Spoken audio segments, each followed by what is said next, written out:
ठीक है। These verses confirm that similar devotional activities done with different moods, regulated और spontaneous, feel different destiny। ये जो प्यार हैं चैतन्य चरितामृत के, इससे यह पता चलता है कि किस प्रकार की साधना भक्ति करते हैं जो हमें उस प्रकार की साध्य को प्राप्त होते हैं। अर्थात अगर हम वैदिक साधना भक्ति करते हैं या रागानुगा साधना भक्ति करते हैं, जिससे हमारी साध्य भी इस प्रकार से भिन्न भिन्न होती है। साध्य में कोई वैकुंठ हो सकता है, अयोध्या हो सकती है, द्वारका हो सकती है, और कोई साधना में ब्रज वृंदावन हो सकती है। While regulative service may award four kinds of liberation and their corresponding love, it cannot award residence in Braja।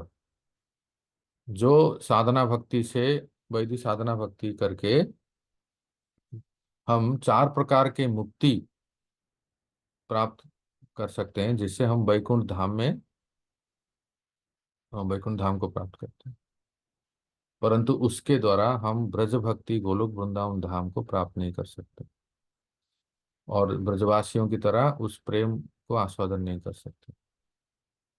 देखो लास्ट लाइन देखो, that is only possible through spontaneous devotion.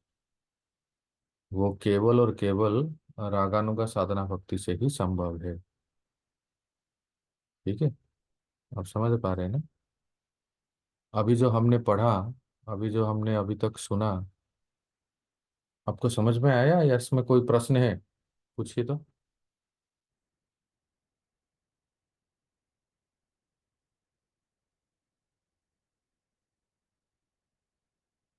दर्शन राधिका माता। हरे कृष्णा प्रभु दंड प्रणाम। आप बहुत सुंदर बता रहे हैं, बहुत सुंदर कथा है और बहुत हाई लेवल की भी लगती है।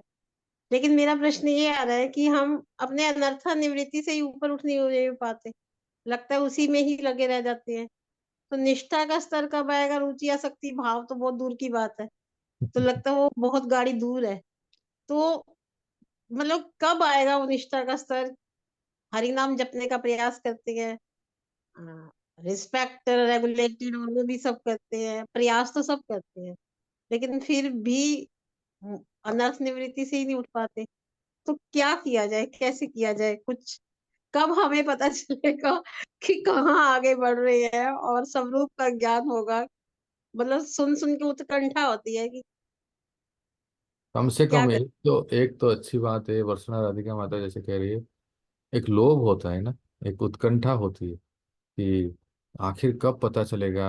ये तो सब सुनते ही हैं, और ये अनर्थ निवृत्ति तो जैसे लग रहा है कि पता नहीं कौन सा हिमालय पहाड़ है ये, इसको इस जन्म में पार कर पाएंगे या नहीं। तो देखो, वैसे तो सही में कहा जाए तो वर्षना राधिका माता, इसका पूरा डिटेल एकदम क्या कहते हैं, माइन्यूट डिटेल, इसका जो आप जो पूछ रहे हैं ना, उसका सारा डिस्कशन माधुर्य कादम्बिनी में होगा। क्योंकि विश्वनाथ चक्रवर्ती पाद ने उस ग्रंथ में बहुत ही बारीकी से लिखे हैं। और इसीलिए मैं आपको बार बार कहता हूँ, आपको अगर भक्ति में कौन से स्थान पे हैं और भक्ति में कैसे हम आगे बढ़ेंगे, जैसे आप पूछ रहे हैं कि क्या हम कभी निष्ठा के स्तर पे भी पहुंच सकते हैं, आखिर निष्ठा के स्तर पे पहुंचने के लिए हमें क्या करना पड़ेगा, क्या होमवर्क करना पड़ेगा? हमें अभी कैसे पता चलेगा कि हम हमारी कितनी अनर्थ निवृत्ति हुई है? ये बहुत जानना जरूरी है साधकों को। पता नहीं आप लोगों के मन में इतना लेट में प्रश्न क्यों आ रहा है।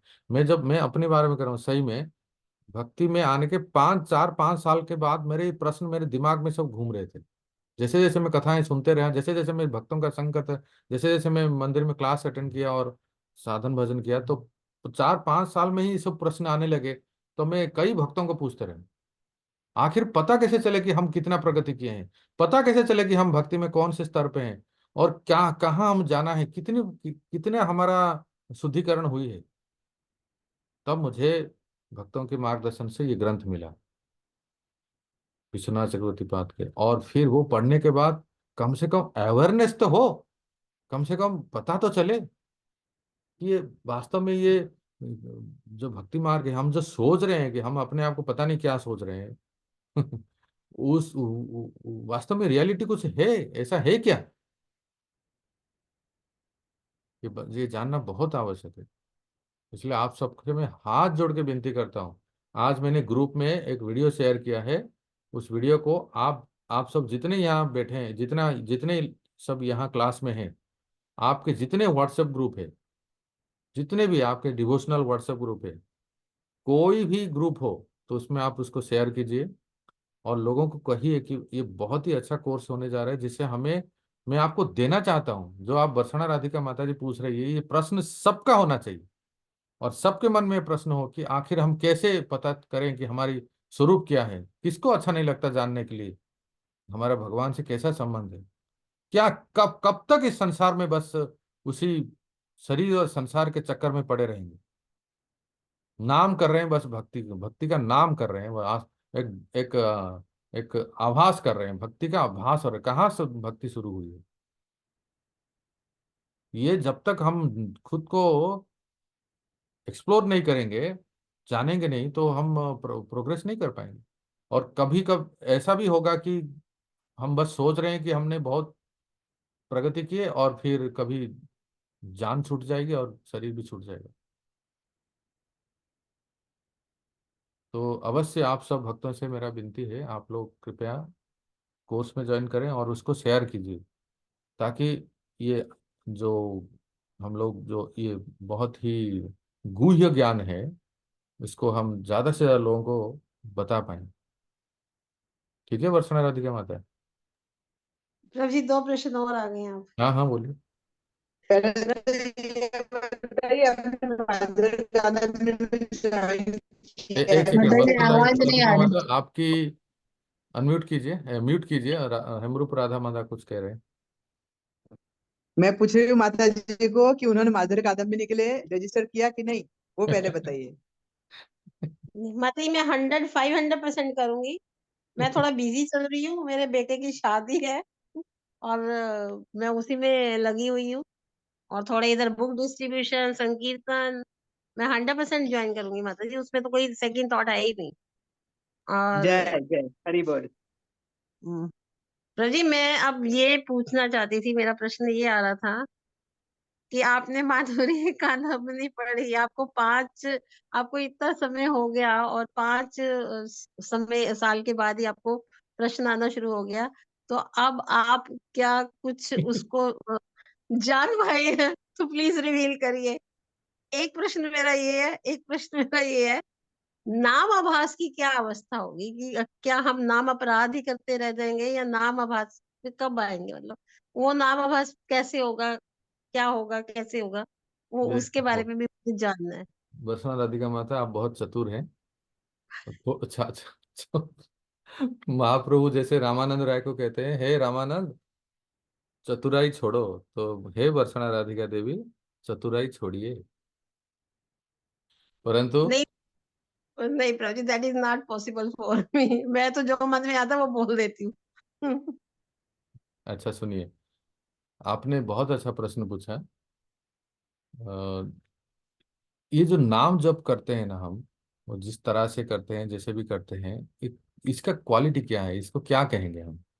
क्या ये अपराध नाम है, या नामाभास है, या शुद्ध नाम है? अरे हम तो सुनते हैं कि अजामिल के बारे में ऐसा वर्णन है कि नामाभास में ही अजामिल वैकुंठ चले गए, मतलब भगवत धाम चले गए। अगर अजामिल एक बार नारायण नाम लिए, जो कि एकदम पियक्कड़ था, एकदम सारे प्रकार के पाप कर्म कर रहा था, और वो नामाभास था, तो हम तो कम से कम इतना पियक्कड़ या इतने बुरे तो नहीं है ना अजामिल की तरह। हम इतने क्या गए बीते हैं कि अजामिल नामाभास से बैकुंठ चले गए और हम नामाभास नहीं कर रहे हैं, हम अपराध नाम कर रहे हैं? ये तो क्वेश्चन सबके मन में आना चाहिए। अजामिल हमसे श्रेष्ठ हो गया, जो दिन जीवन भर पाप कर्म किया, और एक बच्चे का नाम ले, वो भी भगवान का नाम नहीं, बच्चे का नाम लेके नारायण लिए। और पूरा वैष्णव समाज कहता है कि अजामिल नामाभास से बैकुंठ चला गया। और हम क्या कर रहे हैं? हम इतने सालों से जो शिक्षा दीक्षा लिए हैं, गुरु ग्रहण किए हैं, नाम जप कर रहे हैं, हम अजामिल से भी गए भी थे।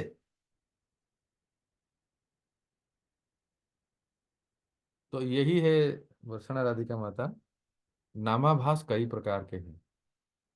मैं बस आपको हिंट दे रहा हूँ।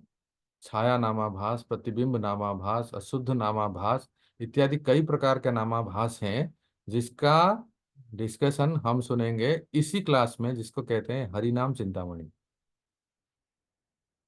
जिसमें हमें पता चलेगा कि वास्तव में किस प्रकार के स्तर है जिसमें कहते हैं कि जिसको कहते हैं नामाभास। और फिर हम धीरे धीरे उस सब को स्तर को जानेंगे तो फिर हम शुद्ध नाम की तरफ जाएंगे। और जैसे जैसे ना देखो, आज के क्लास में हमने क्या सुना? पति कौन है? हरि नाम है। वधु कौन है? स्वरूप ज्ञान विद्या है। अगर हम पति को अच्छी तरह से पकड़ते हैं, हरि नाम को अगर अच्छी तरह से करते हैं, तो हरि नाम के सहारे, और आध्यात्मिक ज्ञान को तो ग्रहण करते हैं, हरि नाम के सहारे ये नाम ही हमें स्वरूप को दिलाएगा। ये पति ही हमें, अलग से वधु को ढूंढने की जरूरत नहीं कि पतिव्रता पति कहाँ है, वो माता जी कहाँ है, अब कहाँ है, उसके पति के पास है। तो नाम को पकड़ना है, और नाम से फिर हमें अपने स्वरूप ज्ञान प्राप्त हो। ठीक है, अभी राकेश जी का कुछ सुन लेते हैं। नहीं प्रभु जी, मैं तो प्रभु जी आपका सबसे पहले हार्दिक आभार प्रभु जी, आप इतना गूढ़ चीज बता रहे हैं प्रभु जी। मैं अपना रियलाइजेशन शेयर करना चाहता हूँ प्रभु जी कि प्रभु जी मैं तो जैसे जैसे चीजों को जान रहा हूँ, समझ रहा हूँ, समझने का प्रयास कर रहा हूँ प्रभु जी, मुझे तो लगता है कि हम लोग भगवान के, मैं खासकर विशेषतः अपने आप के बारे में कहना चाहता हूँ कि मुझे लगता ही नहीं कि मैं भगवान के लायक हूँ या भक्ति के लायक हूँ। नहीं नहीं नहीं, ऐसी बात नहीं है, ऐसे घबराना नहीं है। मैं यही सोच रहा था कि माधुर्य अकादमी कोर्स सुनने के बाद तो कोई लगेगा कि हाय राम, अच्छा होता कि मैं संसार में इतना काम धंधा और नौकरी चाकरी दुनियादारी में लगा होता। अब तो इसमें कुछ होप ही नहीं है ना। प्रभु जी भगवान और आप जैसे भक्तों सबको को यही देख कर लगता है कि लगता हम लोग है। को कितना टफ जॉब है प्रभु जी, कितना हार्ड टास्क है। क्या करें हेमरूपा माता? क्या करे, दुविधा, निर्णय लेने की अक्षमता।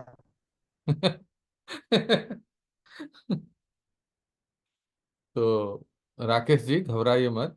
एक बहुत बड़ा आश्वासन है, बहुत भक्तों का संग है।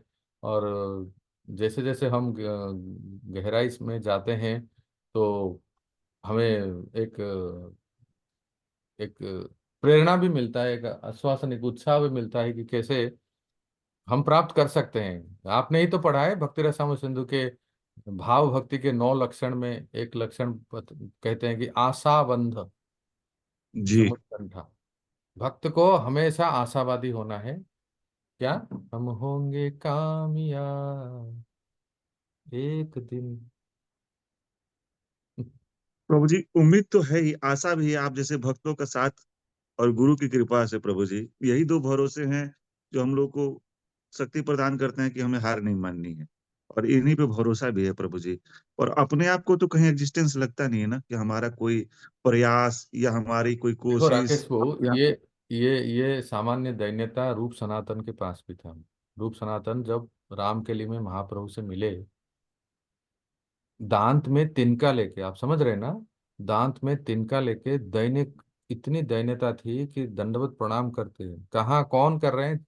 The prime minister and the finance minister, वित्त मंत्री और प्रधानमंत्री दांत में तिनका लेके एक सन्यासी के, भिक्षुक के सामने प्रणाम कर रहे हैं। कहते हैं, आपनार अयोग्य देखसी मने पाओ क्षोभ, तथापि तुम्हार गुणे उपजाए लोभ। कांताराधानी माता जी, इसका अर्थ क्या है? ওই कहते আওয়াজ ঠিক हैं করে আসে না, ব্রেক হচ্ছে আমার এতে, আমার নেটওয়ার্কে। हमारी तरफ जब देखते हैं राकेश जी, हम अपने तरफ जब देखते हैं तो ऐसा लगता है कि इस जीवन में तो कभी प्राप्त नहीं होंगे। अपनार अयोग्य देखिए, हमारी तरफ जब देखते हैं तो हमारी जैसी गाड़ी चल रही है, माँ गंगा जानते हैं।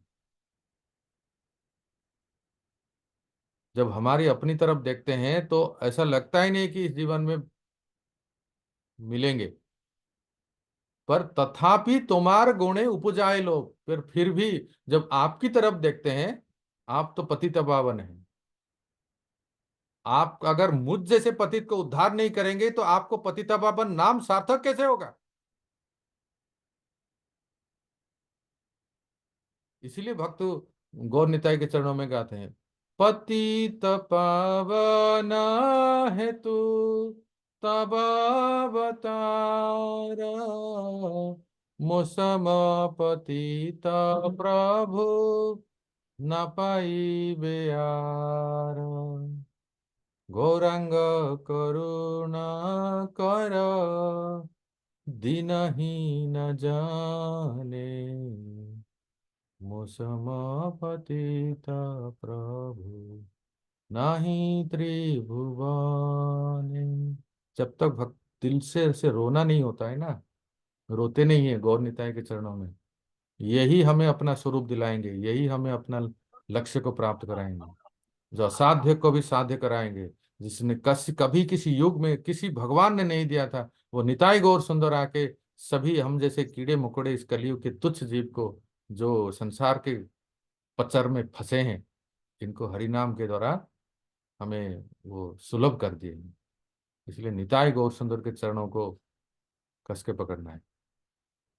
और अवश्य यही तो आप पढ़ोगे उस कोर्स में, माधुर्य कादम्ब में विश्वनाथ चक्रवर्तीपाद कैसे हमें रास्ता बताते हैं। हाँ, ये असाध्य है, सब ये इतना आसान नहीं है, परंतु असंभव नहीं है। शांता राधारानी माता जी की बोलছো? ওই যতক্ষণ ক্লাস করি ততক্ষণ মানে ভাবভক্তিতেই এসে গেছি, তারপরে শিথিল হয়ে যায়। তো আপনার ক্লাস করার পরেই উৎকণ্ঠা এসে আরো নিজের ইয়ে করতে হয়, প্রগতি করতে হয় ভক্তিতে ভক্তিতে। ক্লাস যতক্ষণ হয় ততক্ষণ মানে যেন ভাবাভক্তি পর্যন্ত এসে গেছে যেন। তো ক্লাস হওয়ার পরে অনেক ইয়ে হয়ে যায়, ওই সেটাই বলে। हाँ। একদম। हिंदी में बोलिए माता जी, हिंदी में। मेरे पर आप माता बोल रहे हैं कि आप हिंदी, देखिए ये माता जी कह रहे हैं कि जब तक हम क्लास में सुनते हैं ऐसा लगता है कि अभी हमारा भाव भक्ति प्राप्त हो गए, हम उस स्तर पे पहुंच गए जितना समय सुनते हैं, पर उसके बाद क्लास से जाने के बाद फिर वही शरीर संसार, रोटी सब्जी खाना पकाना, उसमें हम लग जाते हैं तो सब भूल जाते हैं, यही कह रहे हैं हम। नहीं, आप श्रवण करते रहेंगे और उसको मनन करते रहेंगे, तो चार्जिंग होते रहेंगे। इसलिए तो हम रोज रोज मिलते हैं, ऐसे रोज मिलना चाहिए, रोज 1 घंटा बैटरी चार्ज होना चाहिए, है ना नरोत्तम प्रभु, हमें राइट? रोज 1 घंटा मार पड़नी चाहिए हमको यहाँ से। जी माता जी जी। नरोत्तम प्रभु। प्रभु जी आप सही कह रहे हैं। बिना बिना मिले और बिना ये श्रवण के ये संभव नहीं है कि हम जो है अपने आध्यात्मिक स्तर को उठा सकें। और डेफिनेटली अभी वो माता जी भी कह रही थी कि भाव स्तर और अनर्थ निवृत्ति नहीं होती है। मैं तो ये सोच रहा था कि अनर्थ निवृत्ति छोड़िए, मतलब चैंटिंग भी मुझे ऐसा लगता है कि कितनी बार मन भटकता है, वापस सुनने की कोशिश करते हैं, वापस भागता है मन, ऐसे भागता है प्रभु जी कि मतलब कोई बेलगाम है, वो बेलगाम, वहां पर लगाम ही नहीं लगा सकते उसको। तो ये मैं ये सोच रहा था कि मेरा तो कहीं पर कोई स्तर ही नहीं बनता है इसमें।